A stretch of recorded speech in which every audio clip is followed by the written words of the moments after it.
श्री कृष्ण नाम की महिमा। श्री कृष्ण नाम की महिमा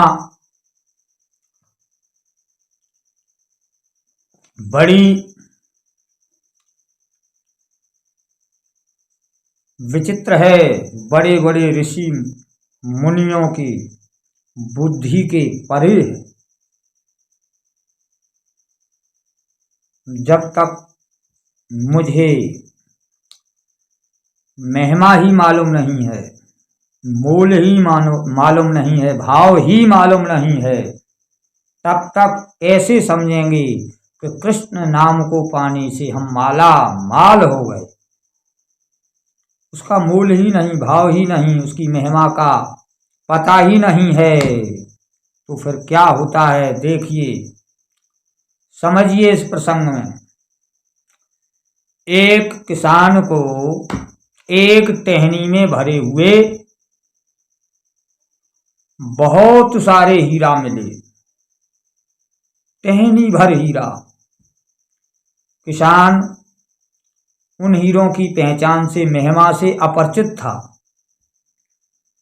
उसने उस टहनियों को अपने मचान पर रख लिया और खेत रखाने के लिए चीड़ियों से एक गोफा होता है जो घुमा के चलाया जाता है, उसी गोफे में प्रत्येक हीरे को, लाल को रख के और घुमा के फेंकता रहा। सारे हीरा फेंक दिए समुद्र में। उसके तल पर समुद्र था। घुमा घुमा कर सारे हीरे फेंक दिए। एक हीरा बचा, एक लाल बचा।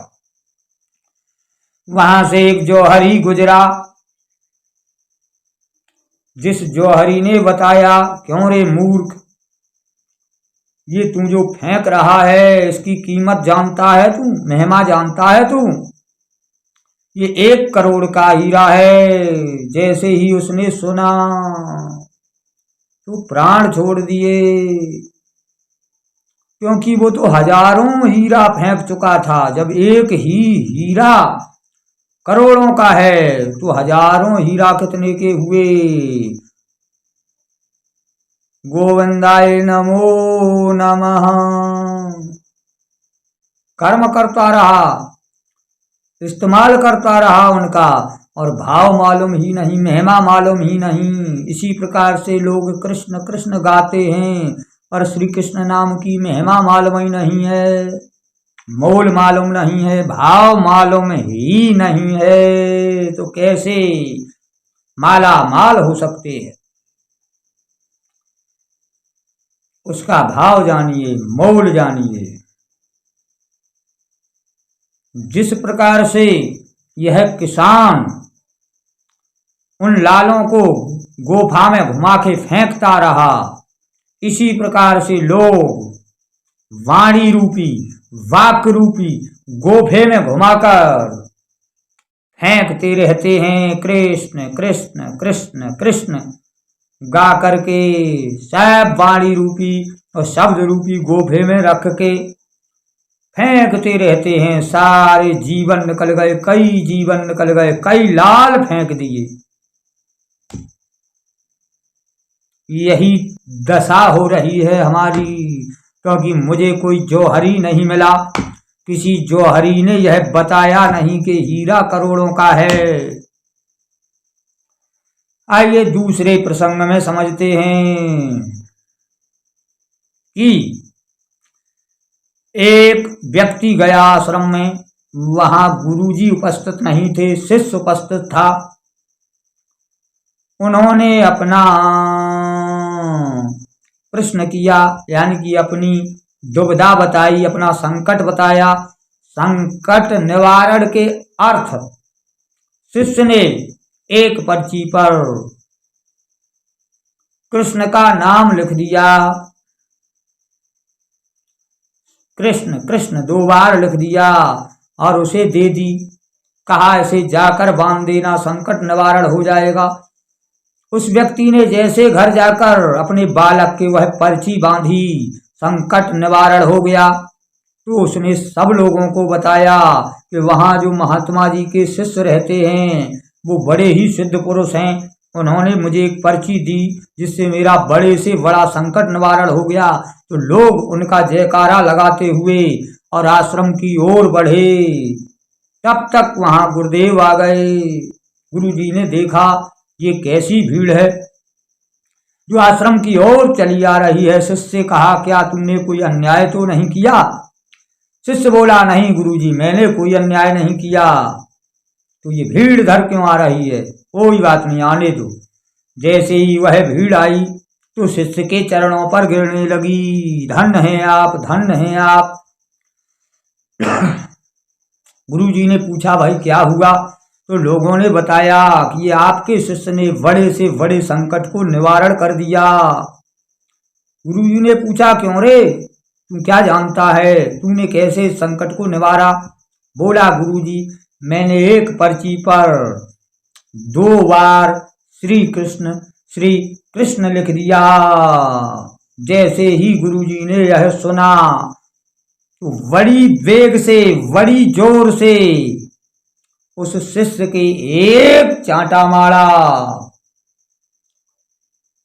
थप्पड़ मार दिया। क्यों मारा गुरुजी ने थप्पड़ जानते हो? लोग अचंभित हो गए।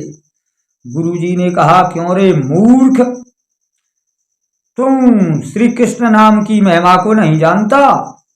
जो तूने 2 बार लिखा, मोल को नहीं जानता? तू 2 बार लिखा। एक बार श्री कृष्ण नाम की मोल का मोल जानता है? समस्त ब्रह्मांडों की दौलत। एक ब्रह्मांड की नहीं, एक भूमंडल खंड की नहीं, समस्त ब्रह्मांडों की दौलत श्री कृष्ण नाम का मोल नहीं है। समस्त ब्रह्मांडों की दौलत मात्र श्री कृष्ण नाम का मोल नहीं है रे मूर्ख। और तुमने 2 बार लिख दिया, इसलिए थप्पड़ मार दिया।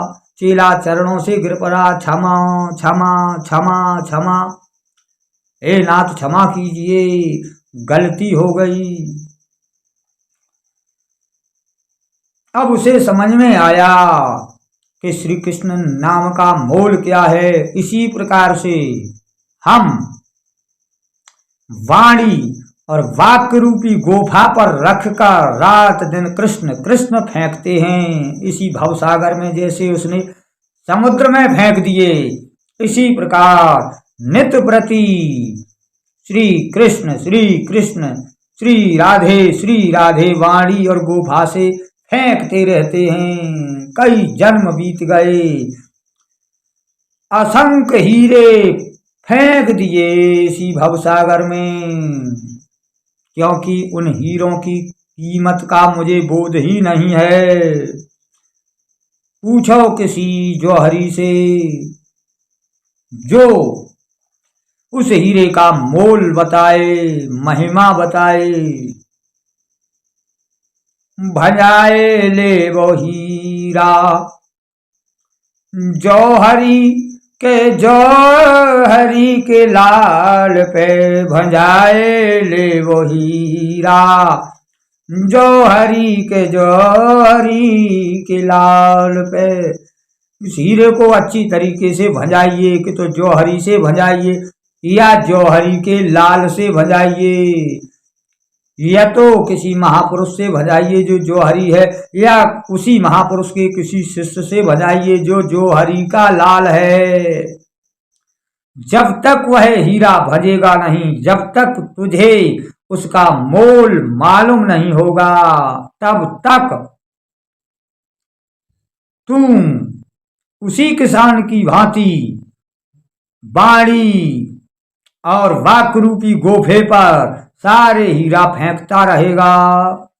जब तुझे यह मोल मालूम होगा, तब तुम उसे धारण करके माला माल हो जाएगा, माला माल हो जाएगा। इसमें कोई संदेह नहीं है। पर इस हीरा की कीमत कौन आकेगा, इसका खरीदार कौन है, इसकी सही कीमत बताने वाला कौन है। बिना जौहरी के, क्योंकि भटों का व्यापारी हीरा की कीमत नहीं जानता, हीरा का व्यापारी ही हीरे की कीमत जानता है। इसलिए साधु संग कीजिए, किसी महापुरुष से इस हीरे की पहले जांच कराइए और मोल कीजिए, मोल जानिए। समरिया भाई को भूको, वह भाई का भूखा है, जब उसका सही मोल लगाया जाएगा तब वह तुम्हें माला माल कर देगा, अन्यथा उसका गलत मोल लगाने पर वह तुम्हारे काम नहीं आएगा। यही इस प्रसंग का रहस्य था। इसलिए श्री कृष्ण नाम की जो महिमा है उसे जानिए। निसंदेह कृष्ण नाम में वो विशेषता है जो एक बार उसकी महिमा को जान ले वो स्वयं अनमोल हो जाएगा, स्वयं अनमोल हो जाएगा। बोलिए गोविंद भगवान की जय। जय जय श्री राधे श्याम, श्यामा श्याम।